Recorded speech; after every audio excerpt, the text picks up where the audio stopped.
하나님은 살아계신 하나님이십니다.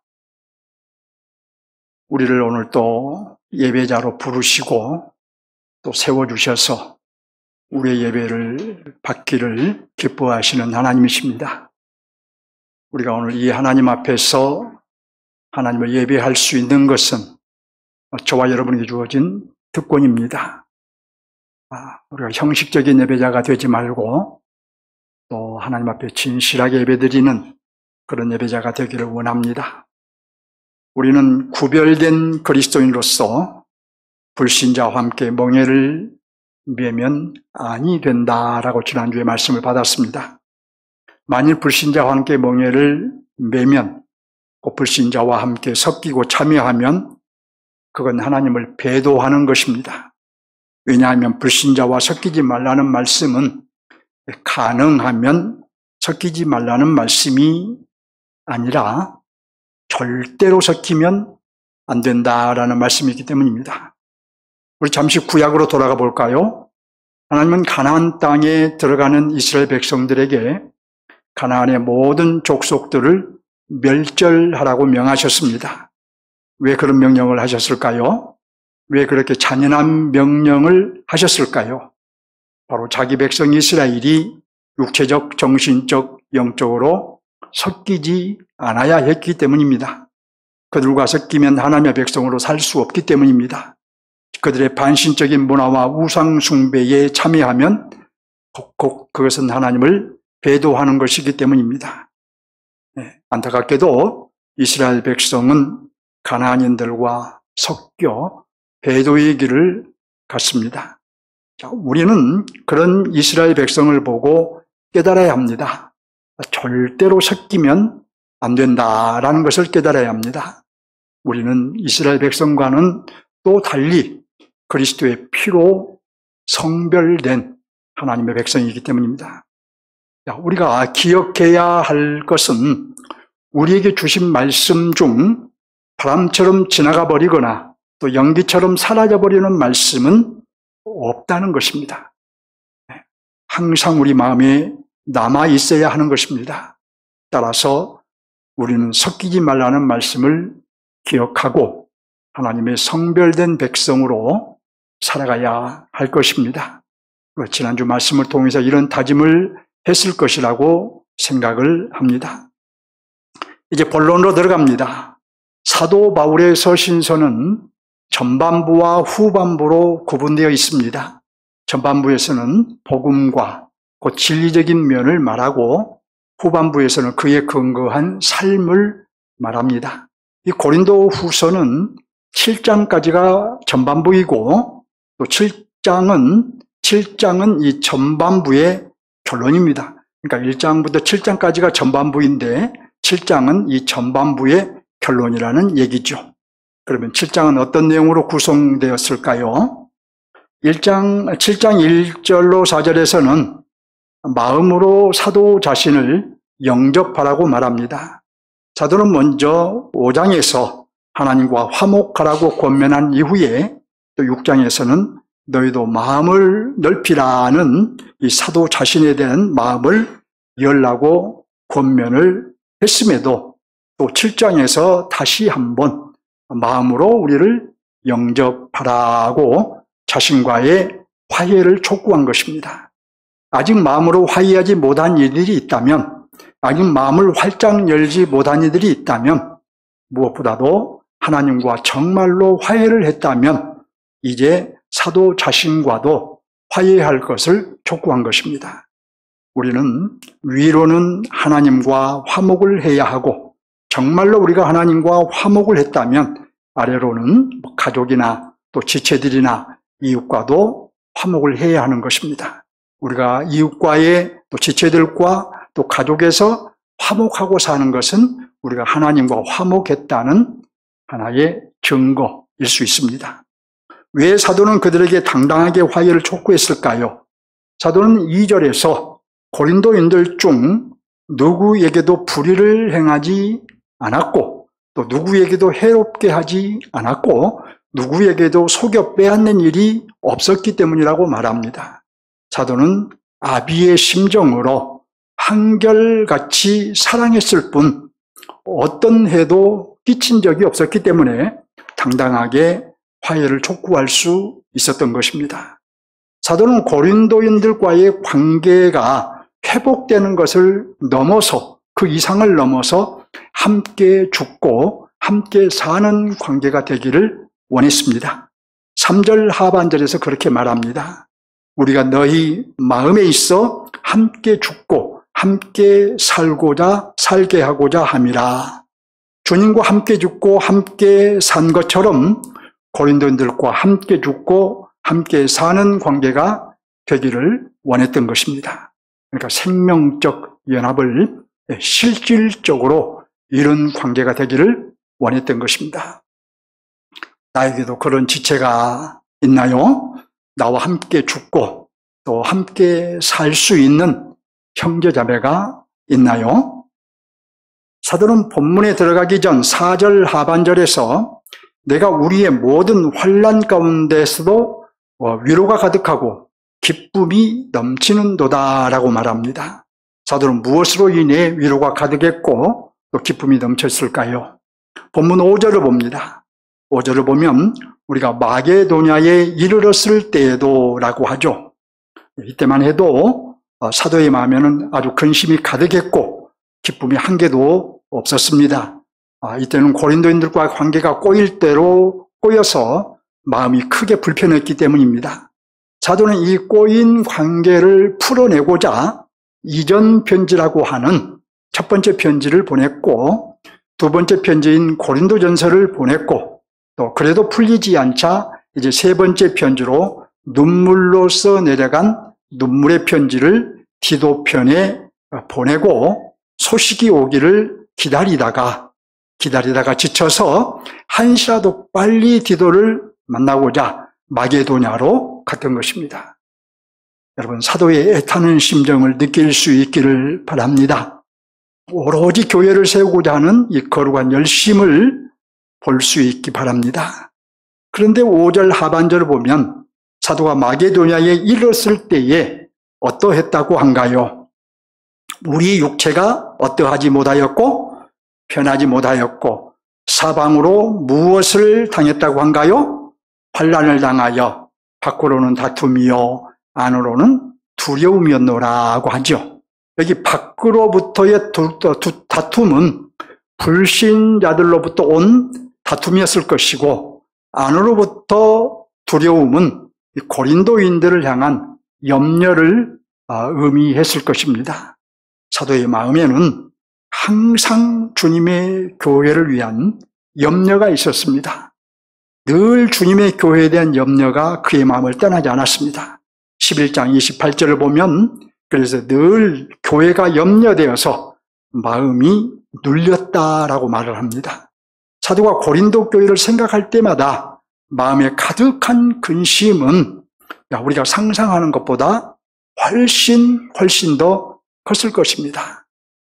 우리도 교회의 분자로서 이런 거룩한 근심이 조금이라도 우리 안에 있어야 할 것입니다.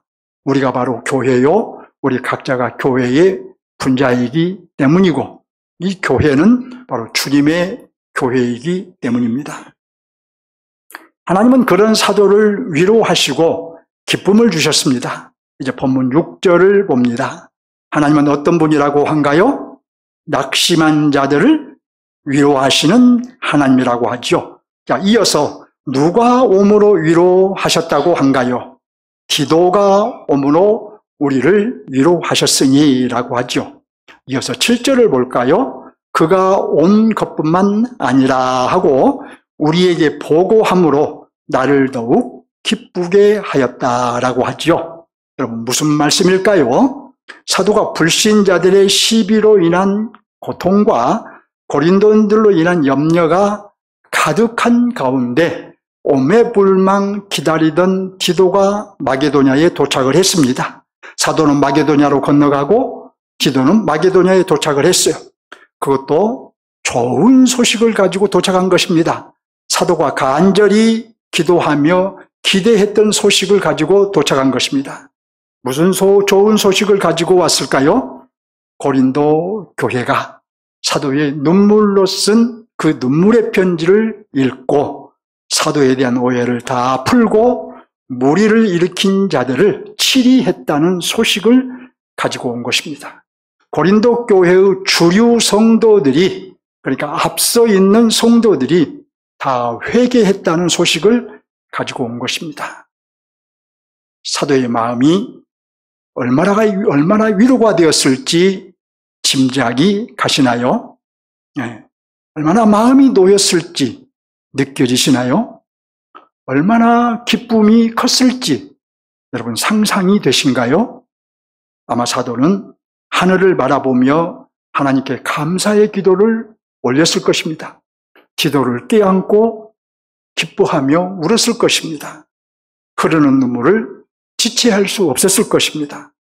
사도의 그 애타는 마음에 말할 수 없는 위로가 쏟아 부어졌으며 마음에 가득한 근심은 썰물처럼 빠져나가고 기쁨이 밀물처럼 몰려와서 그 마음에 기쁨이 충만했을 것입니다.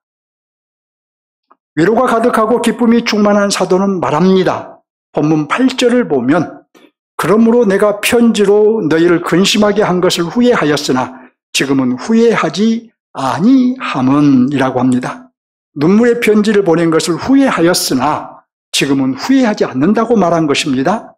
왜 지금은 후회하지 않을까요? 사도의 이 눈물의 편지는 한번 생각해 보세요. 그야말로 눈물로 범벅이 된 편지이겠지요. 눈물로 편지를 썼으니 그 편지가 눈물로 범벅이 되었겠죠. 그렇게 눈물로 편지를 썼으니 여러분 사도의 감정이 고스란히 노출되지 않았겠습니까? 자신은 그리스도의 핍박자였으나 그리스도의 종으로 부름받은 사실로부터 시작을 해서 처음 고린도에 들어갔을 때에 어떤 심정으로 그들에게 복음을 전했으며 고린도인들에게 조금이라도 해를 끼치지 않기 위해서 천막을 만들어 팔며 자비랑 선교를 했으며 그들이 복음을 받고 회심할 때에 그의 마음에 얼마나 큰 기쁨이 있었으며 그들 한 명 한 명을 자신의 생명 안에 품고 1년 6개월 동안 영적인 아비 노릇을 했던 일, 특별히 그들의 오해에 대해서 가감없이 감정을 표출했을 것이고 그리고 그들을 위해 죽으시고 부활하신 그리스도를 다시 전하며 회개할 것을 아주 날카롭게 전했을 것입니다. 사도는 그런 편지를 보내놓고 나서 후회를 한 것입니다. 저들이 상처를 받지는 않을까? 오해가 더 깊어지지는 않을까? 책망하는 자신에게 실망하지는 않을까? 그리스도 밖으로 나가버리지는 않을까? 오만 가지 생각이 들어서 두려워하며 차라리 편지를 보내지 말걸, 괜히 보냈나 봐. 이렇게 후회를 했던 것이에요. 하지만 사도의 후회는 기우였습니다. 그 편지로 인해 고린도인들이 회개를 했기 때문이에요. 그래서 사도의 마음에는 이제 근심이 사라지고 기쁨이 충만했던 것입니다. 그래서 사도는 이렇게 말합니다. 9절을 보시기 바랍니다. 내가 지금 기뻐함은 너희로 근심하게 한 까닭이 아니요 라고 하죠. 이어서 뭐라고 한가요? 도리어 너희가 근심함으로 회개함에 이른 까닭이라 이렇게 말하죠. 자, 여기에서 근심은 우리가 그냥 걱정한다는 의미가 아니에요. 여기 근심은 찔림과 아픔을 의미합니다. 성령께서 말씀을 통해서 찔림과 아픔을 주시면 어찌해야 할지 근심을 하게 되지요. 바로 그 찔림과 아픔을 의미해요. 자, 그러면 사도가 기뻐한 이유가 무엇인가요? 사도의 눈물의 편지가 그들에게 잠시 동안 근심, 곧 찔림과 아픔을 주었을 것이나 결국은 그들이 회개했기 때문에 기쁘다는 것이에요. 그들의 근심, 곧 찔림과 아픔이 회개로 이어진 것입니다. 이어서 사도는 이렇게 말합니다. 9절 하반절을 보시기 바랍니다. 너희가 하나님의 뜻대로 근심하게 된 것은 이라고 하죠. 사도는 그들의 근심, 곧 눈물의 편지를 통해서 받는 찔림과 아픔은 하나님의 뜻대로 된 찔림과 아픔이라고 한 것입니다. 그러기에 비록 그들은 사도의 편지로 인해서 잠시 동안 찔림을 받고 아파했으나 사도로 인해서, 그 편지로 인해서 상처받은 것은 아니었습니다. 사도의 책망이 아픔으로 끝났다면 상처가 되었겠지만 회개에 이르게 했으니 결코 상처가 되지 않았던 것입니다. 말씀을 통해서, 우리가 말씀을 통해서 찔림을 받으면 회개를 해야 합니다. 그래야 상처가 되지 않는 거예요. 찔림과 아픔을 받고도 회개하지 않으면 그것은 상처가 되고 나가 들으라고 한 말씀이라며 설교자를 오해하게 됩니다. 그래서 사도는 이렇게 정리합니다. 이제 10절을 볼까요? 하나님의 뜻대로 하는 근심은 무엇을 이루는 것이라고 한가요? 후회할 것이 없는 구원에 이르는 회개를 이루는 것이라, 이렇게 말하죠. 우리가 말씀을 통해서 받는 찔림과 아픔은 하나님의 뜻이며, 우리가 말씀을 들으며 종종 찔림과 아픔을 받죠? 그건 하나님의 뜻이며, 그렇게 하나님의 뜻대로 받는 찔림과 아픔은 구원에 이르게 하며, 따라서 그 찔림과 아픔은 후회할 것이 없는 것입니다. 그래서 사도는 본문을 이렇게 끝맺습니다. 11절 바로 이런 말씀이에요. 보십시오. 여러분은 하나님의 뜻대로 찔림과 아픔을 받았던 것입니다. 따라서 여러분에게는 많은 변화가 일어났습니다. 여러분은 더 진지한 그리스도인이 되었고, 여러분의 무죄를 증명하게 되었고, 불의한 것에 대해서는 더욱 분노를 느끼게 되었고, 영적으로는 더욱 경각심을 갖게 되었습니다. 또 하나님과의 관계는 물론이고 나와의 관계 회복을 간절히 바라게 되었고, 나의 복음 사역에 더욱 관심을 갖게 되었고, 잘못을 저지른 사람들을 벌하게 되었습니다. 결국 여러분의 근심, 그 찔림과 아픔은 여러분을 하나님과 바른 관계에 서 있게 했습니다. 구속받은 그리스도인으로 살게 한 것입니다. 이런 말로 본문을 마친 거예요. 본문의 핵심 메시지가 뭘까요? 사도가 말하고자 한 것을 본문에서 한 절을 찾으라면 바로 10절입니다. 10절 보면 하나님의 뜻대로 하는 근심은 후회할 것이 없는 구원에 이르게 하는 회개를 이루는 것이요. 하나님의 뜻대로 하는 근심, 하나님의 뜻에 합당한 근심은 회개케 하여 구원에 이르게 하므로 후회할 것이 없다는 의미입니다. 여러분, 고린도인들이 사도의 눈물의 편지를 읽고 마음의 찔림과 아픔을 받은 것은 바로 성령께서 찔림과 아픔, 곧 근심을 주셨던 것이에요. 말씀이 선포되면 성령께서 찔림과 아픔, 곧 근심을 주시는 것입니다. 따라서 그 근심은 하나님의 뜻대로 하는 근심입니다. 그 찔림과 아픔은 그를 향한 하나님의 뜻입니다. 왜 그럴까요? 10절 하반절을 한번 보세요. 보면은 회개를 이루는 것이라고 하지요. 그 찔림과 아픔은 회개를 이루는 것이기 때문에 하나님의 뜻이라고 말하는 거예요. 그 찔림과 아픔이. 성령께서 근심, 그 찔림과 아픔을 주신 목적이 무엇인가요? 회개하여 구원받은 자의 합당한 상태에 이르게 하는 것이 목적입니다.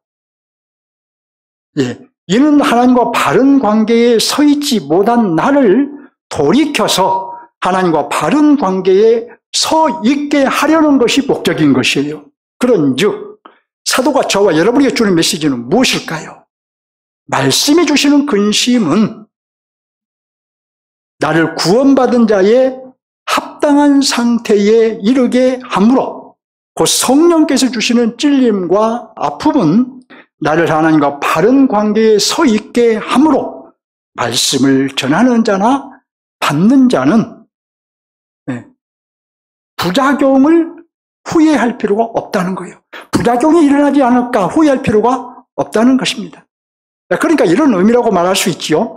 사도의 편지가 고린도인들에게 근심, 찔림과 아픔을 주어서 회개에 이르게 했으니 곧 하나님의 뜻에 맞는 근심과 찔림과 아픔을 겪게 했으니 걱정할 필요가 없다는 것입니다. 하나님의 뜻에 맞는 아픔과 찔림이기 때문에. 또 사도의 편지로 인해 고린도인들의 근심, 찔림과 아픔이 상처가 되지 않고 성숙하게 된 것처럼 말씀을 받는 여러분의 근심, 찔림과 아픔도 상처가 되지 않고 여러분을 장성하게 할 것이니, 여러분을 더욱 성장하게 할 것이니 말씀을 전하는 자도 말씀을 받는 자도 걱정할 필요가 없다는 거예요. 후회할 것이 없다는 거예요. 그러므로 말씀을 전하는 저는 더욱 담대하게 전해야 되겠죠. 자, 그리고 말씀을 받는 여러분은 마음을 활짝 열고 받아야 되겠죠. 사도가 고린도인들에게 너희도 마음을 넓히라, 마음으로 우리를 영접하라고 촉구한 것도 바로 이 때문인 것이에요. 자, 본문이 우리에게 요청한 것이 있겠죠. 무엇일까요? 첫째, 본문의 핵심 메시지를 적용합니다. 본문의 핵심 메시지는 말씀이 주시는 근심은 나를 구원받은 자의 합당한 상태에 이르게 하고 그 성령께서 주시는 찔림과 아픔은 나를 하나님과 바른 관계에 서 있게 함으로 말씀을 전하는 자라 받는 자는 부작용을 걱정할 것이 없다는 것입니다. 자, 이 메시지를 통해서 우리가 분명히 깨달아야 될 것이 몇 가지 있어요. 첫째로 우리는 말씀을 통해서 근심, 찔림과 아픔을 받아야 한다는 것입니다. 우리가 하나님의 말씀 앞에 서면 너무도 많은 허물과 죄가 드러나고 너무도 많은 흠과 티가 나타나고 너무도 많은 부족함이 보이기 때문이에요. 말씀 앞에 서기 전에는 보이지 않던 것들이 말씀 앞에 서면 선명하게 보이기 때문입니다. 그래서 그리스도인은 말씀을 통해서 근심, 찔림과 아픔을 받게 되는 거예요. 한마디로 우리는 죄인이었으며 아직도 죄와 완전히 단절된 것이 아님을 깨닫게 된 것입니다. 둘째로 그러기에 우리에게는 그리스도가 절대로 필요하다는 것을 깨닫는 거예요. 아담이 타락한 이후로 인간의 최대 과제는 의롭다함을 입는 것인데 바로 허물과 죄가 많은 우리는 의롭다함을 입을 수가 없고 오직 그리스도를 통해서만 의롭다함을 입을 수 있기 때문이에요. 한마디로 인간은 오직 그리스도의 대속을 통해서만 의롭다함을 입을 수 있다는 것을 깨달아야 합니다. 셋째로 성령이 주는 근심, 찔림과 아픔은 우리를 성장하게 하고 성숙하게 합니다. 우리로 회개에 이르게 하여 하나님과 바른 관계에 서 있게 합니다. 사도는 이런 의미로 성령이 주시는 찔림과 아픔은 우리를 구원에 이르게 한다고 한 거예요. 한마디로 우리는 찔림과 아픔을 통해서 성장하고 성숙한다는 것을 깨달아야 되겠지요. 넷째로 그러므로 성령이 주는 근심, 찔림과 아픔은 은혜인 것입니다.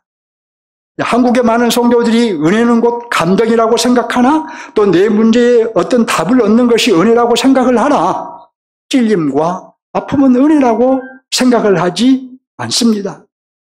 하지만 사도행전 2장을 보면 베드로 사도가 너희가 십자가에 못 박은 이 예수를 하나님이 주와 그리스도가 되게 하셨다라고 복음을 전하자 그 말씀을 듣고 있던 그 자리에 있는 많은 사람들이 성령의 역사로 마음에 찔림을 받았어요.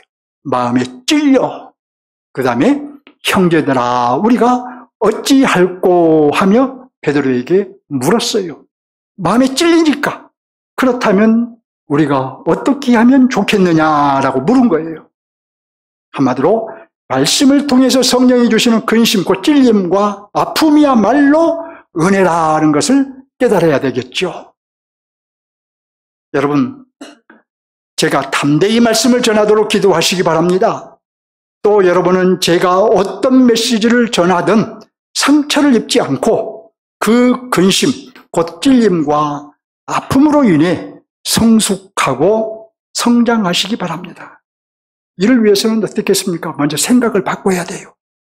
말씀을 받을 때에 찔림과 아픔이 있다면 지금 하나님이 은혜를 부어주시는 중이라고 생각을 해야 돼요. 앞으로 저의 강론이 여러분에게 도전을 주지 못하고 찔림과 아픔을 주지 못하면 제가 변질된 것으로 여기면 됩니다.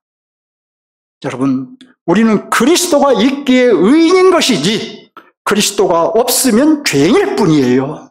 그러니 우리는 그리스도 안에 있다고 해도, 구원받은 성도라고 해도 말씀을 통해서 찔림과 아픔을 받아서 성장해야 하는 존재인 것입니다. 자, 둘째로 하나님 나라 관점에서 적용하겠습니다. 서신서는 사도들에 의해 선포된 하나님의 나라이지요. 자, 그렇다면 본문은 선포된 하나님 나라의 어느 면, 하나님 나라의 어느 면을 보여주고 있을까요?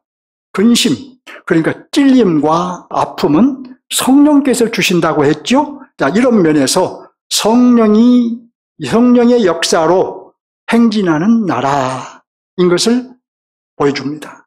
또는 성령께서 말씀을 통해서 우리에게 근심, 찔림과 아픔을 주신다는 면에서 찔림과 아픔으로 성도를 세워가는 나라인 것을 알 수 있습니다. 이로 보아서 본문의 하나님의 나라는 정리하자면 성령께서 찔림과 아픔으로 성도를 세워가며 행진하는 나라인 것을 알 수 있어요. 따라서 찔림과 아픔은 꼭 필요한 것이며 은혜라고 말씀드렸지요. 자, 이 점은 핵심 메시지에서 말씀드렸습니다. 자, 또 다른 면 하나를 보여주고 있어요. 본문 6절을 보시기 바랍니다.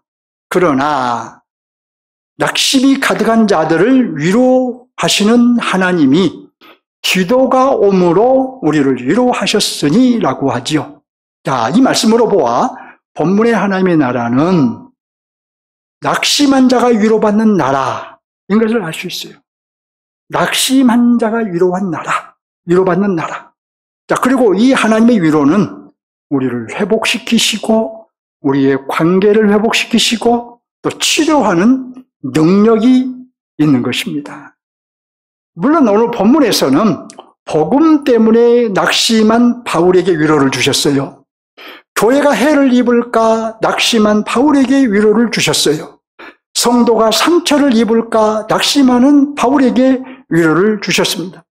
우리가 복음과 또 하나님 나라 때문에 낙심하게 된다면, 우리가 교회 때문에 어떤 일을 하다가 낙심하게 된다면 우리에게도 반드시 위로를 주시는 나라가 바로 본문의 하나님의 나라입니다. 하지만 우리는 이것만으로 제한할 필요가 없습니다. 하나님은 우리가 어떤 문제로 낙심을 하든, 어떤 문제로 고난을 당하든, 어떤 문제로 사기를 잃어버리든, 어떤 문제로 주저앉고 싶든 우리에게 위로가 필요할 때에 위로를 주십니다. 우리 하나님은 위로를 주셔요. 왜냐? 그 이유가 분명해요. 사도들에 의해 선포된 하나님의 나라는 아직 완성된 하나님의 나라가 아니기 때문에 이 나라에 들어간 우리에게도 종종 하나님의 위로가 필요하기 때문이며, 따라서 하나님은 우리의 하나님으로서, 우리의 아버지로서 얼마든지 우리에게 위로를 주시는 것입니다. 자, 어떻게 위로를 주실까요? 또 이 점도 우리는 주목해야 되는데, 문제 앞에서 임마누엘을 확신하게 하십니다. 자, 고난 중에서도 하나님의 자녀임을 다시 생각하며 잊지 않게 하십니다. 말씀으로 힘을 주시고 사기를 회복하여 주십니다. 주저앉고 싶을 때에 성령으로 나를 세워주십니다. 우리가 부르는 복음송가 가사대로 나의 등 뒤에서 나를 밀어주십니다. 말씀으로 밀어주시고 성령께서 이끌어 주십니다. 하나님은 낙심하는 자기 자녀에게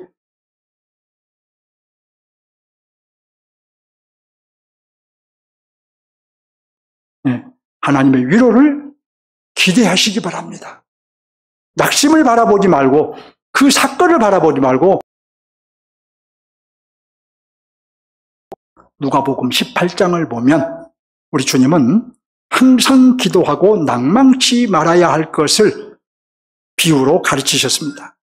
우리는 낭망할 수밖에 없는 환경을 만날 수 있으나 주님은 그 환경이 어떤 환경이든 낭망치 말라고 하십니다.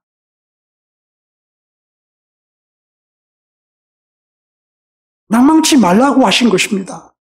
세상 사람이라면 낭망할 수밖에 없는 환경이라고 해도, 절망할 수밖에 없는 환경이라고 해도 낭망할 필요가 없다고 말씀하신 것입니다. 왜 그렇게 말씀하셨을까요? 왜 그렇게 가르치셨을까요?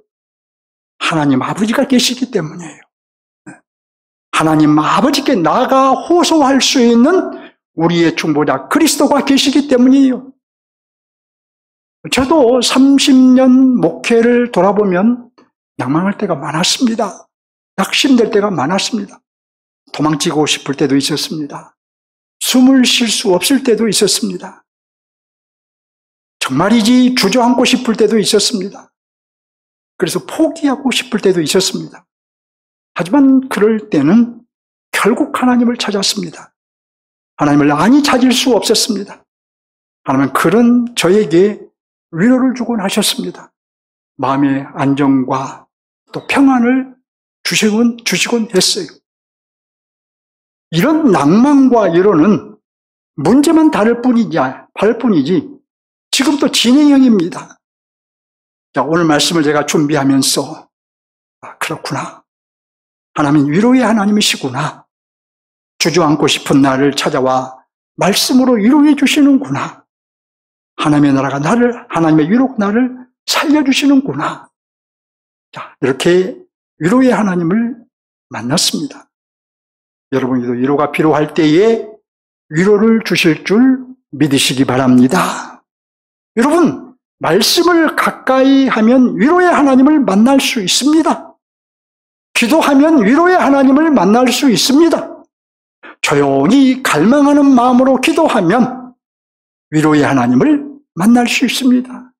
오늘 본문이 보여주는 하나님의 나라는 낙심한 자에게 위로를 주시는 나라, 낙심받는 자가 위로를 받는 나라이며 저와 여러분은 이미 이 나라에 들어간 하나님의 자녀이며 따라서 하나님의 위로를 받을 자격이 있다 없다? 있다. 저와 여러분은 이 하나님의 위로를 받을 자격이 충분합니다. 이것을 기억하시기 바랍니다. 우리가 하나님의 위로를 받을 자격이 없다면 우리는 하나님의 위로를 구해도 기대해도 아무 의미가 없겠지만 우리는 다 하나님의 위로를 받을 자격이 충분하기 때문에 위로가 필요할 때 하나님의 위로를 기대하시기 바랍니다. 말씀을 맺겠습니다. 여러분은 말씀을 받으며 찔림과 아픔을 받으신 적이 있나요? 그 찔림과 아픔으로 인해 어찌해야 할지 근심하신 적이 있나요? 그건 말씀을 통해서 성령께서 역사하신 것입니다. 하나님의 은혜인 거예요. 그 찔림과 아픔에 어떻게 반응하셨나요?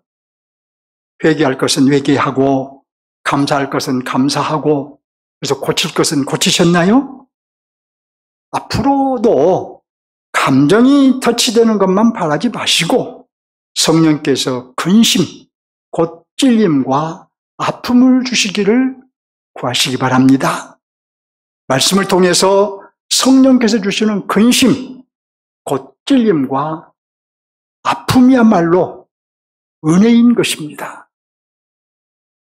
실제로 우리는 종종 위로가 필요하잖아요. 나의 죄로 인해서도 위로가 필요하며, 실패로 인해서 위로가 필요하며, 각종 문제로 인해서 위로가 필요합니다. 그럴 때마다 하나님을 바라보십시오. 하나님을 앙망하십시오. 우리의 중보자 그리스도를 붙잡으십시오. 독수리가 날개치며 올라가듯 일어설 수 있는 새 힘을 주실 것입니다. 이제부터 하나님으로부터 위로를 받아서 누리시고 그 위로를 힘입어 가족을 위로하고 지체를 위로하고 이웃을 위로하는 하나님의 사람들이 되시기를 주님의 이름으로 축원합니다. 주님을 향해 한 걸음 더 나갑시다. 아멘.